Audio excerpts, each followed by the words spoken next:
नमस्कार साथियों, मैं एडवोकेट कुलदीप सिंह दिल्ली हाईकोर्ट में वकालत करता हूं और आप लोगों के बीच में पुनः उपस्थित हुआ हूं यूट्यूब चैनल के माध्यम से। आज हम डिस्कस करेंगे अनुच्छेद 19 को। अनुच्छेद 19 जो भारतीय संविधान का अनुच्छेद 19 जो कि फंडामेंटल राइट्स है, भाग 3 में दिया गया हुआ है। 19 से 22 तक स्वतंत्रता का अधिकार दिया गया है। इससे प्रीवियस जो हमारी वीडियो थी वो समानता के अधिकार पे थी, 14 से लेकर 18 तक वो हमने डिस्कस किया गया है। हमारी जो प्रीवियस वीडियो है वो उसको आप देख सकते हो। आज हमने डिस्कस करना है आर्टिकल 19 क्या कहता है? जो राइट टू फ्रीडम, जो आजादी का अधिकार बताता है। जो इसकी जो हेडिंग क्या कहती है? हाँ, हेडिंग ये कहती है सर्टन राइट्स का मतलब protection of certain rights regarding to speech and expression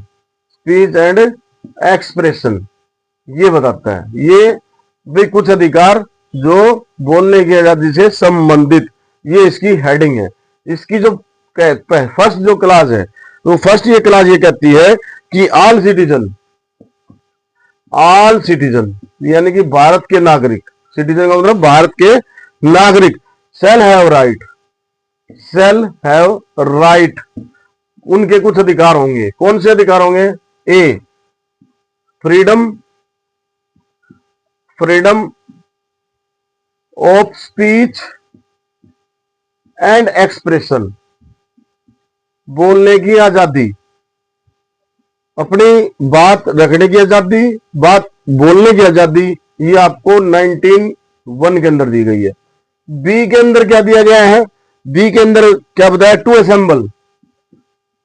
assemble peacefully without arms, बिना लाठी डंडे और हथियार के साथ आप कहीं पर भी असेंबल हो सकते हो, इकट्ठे हो सकते हो। ये आपको फंडामेंटल राइट्स है। सी के अंदर क्या बताया गया है? सी के अंदर होता है टू फॉर्म का मतलब बनाना, फॉर्म का मतलब होता है बनाना। टू फॉर्म एसोसिएशन का मतलब आप संगठन बना सकते हो और यूनियन बना सकते हो। जैसे कोई भी ट्रेड यूनियन वगैरह वो आप यहां बना सकते हो। ये आपका फंडामेंटल राइट्स है। ये आपको कॉन्स्टिट्यूशन आपको राइट्स देता है। जितनी भी लेबर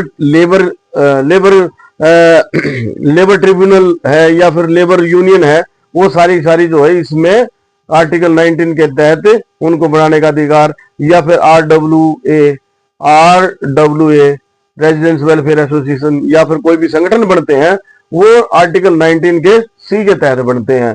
और रही बात आपकी फ्रीडम ऑफ स्पीच और एक्सप्रेशन की, इसकी जो इंटरप्रिटेशन है वो राइट टू नो आल्सो, आपको जानने का भी अधिकार है। और जो RTI आया है, राइट टू इंफॉर्मेशन एक्ट 2005 में, वो इसी आर्टिकल 19 का A1 का A जो है इनोवेशन है।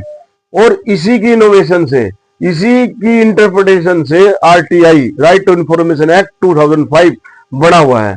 और दूसरी असेंबल हो गया, पीसफुली हो गया, और टू फॉर्म एसोसिएशन और यूनियन हो गया। इसी तरह से A, B, C और D क्या कहता है? D ये कहता है कि टू मूव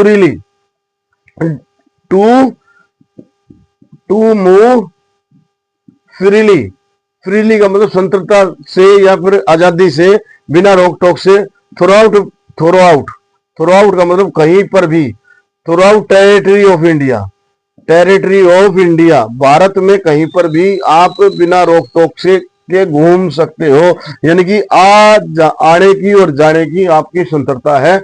वो आर्टिकल 19 D ये कहता है। डी के बाद ये आता है ई। ये कहता है टू रेजाइड का मतलब कहीं पर भी रहने की आपकी आजादी है। एंड सेटल और बसना, सेटल का मतलब बस सकते हो आप, वहां पर आप रेजाइड्स का मतलब रहना, और सेटल वहां आप सेटल हो सकते हो, वहां पर रह सकते हो। ये आपको अधिकार ई में देता है।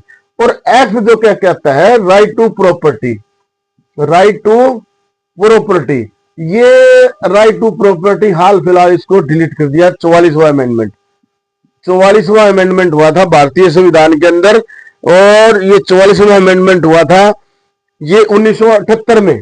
ये ध्यान देने की जरूरत है, 1978 में राइट टू प्रॉपर्टी, प्रॉपर्टी रखने का अधिकार, ये आपका आज फिलहाल फंडामेंटल राइट्स नहीं है, पहले ये फंडामेंटल राइट्स था।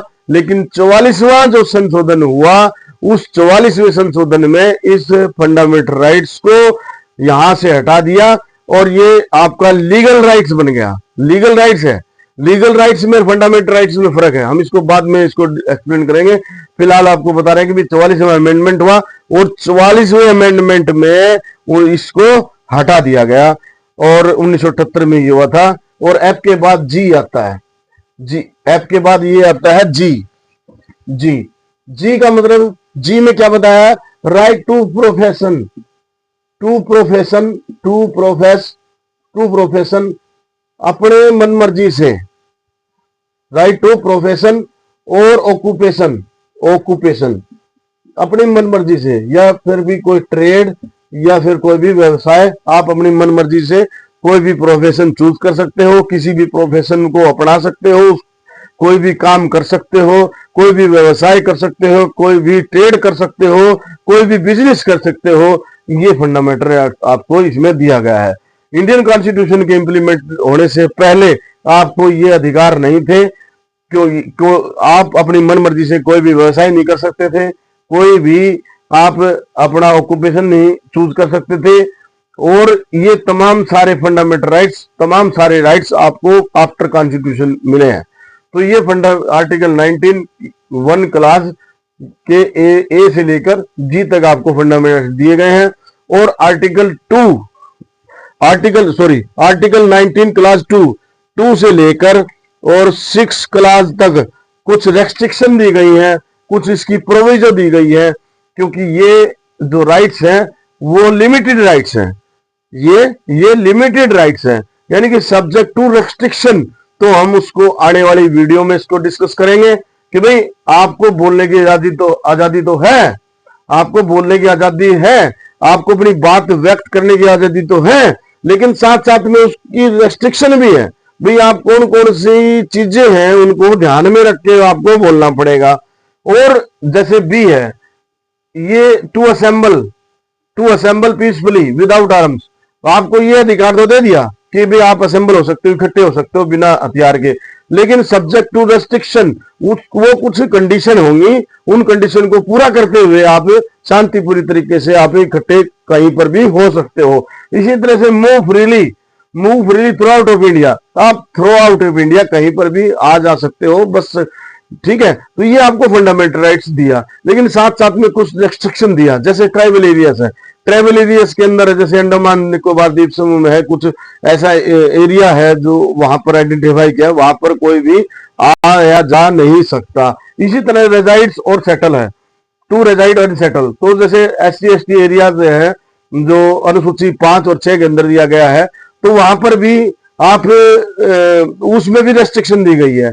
कुछ एक एरिया है वहां पर आप ये कुछ रेस्ट्रिक्शन है, पाबंदियां है, वहां आ जा नहीं सकते हैं। तो इस तरह से राइट टू प्रॉपर्टी मैंने बता दिया आपको कि 44 अमेंडमेंट हुआ था 1978 में, इसको हटा दिया गया। और ये अपनी मन मर्जी से कोई भी व्यवसाय करने का अधिकार, ये भी आपको फंडामेंटल राइट्स है, लेकिन इसकी भी कुछ रेस्ट्रिक्शन है। Meaning thereby article 19 is limited rights, इसमें कुछ लिमिटेड राइट्स है, ये आपके फंडामेंटल राइट है। आर्टिकल 19(1) के बाद क्लास 2 आता है, 1 क्लास है, 1 के बाद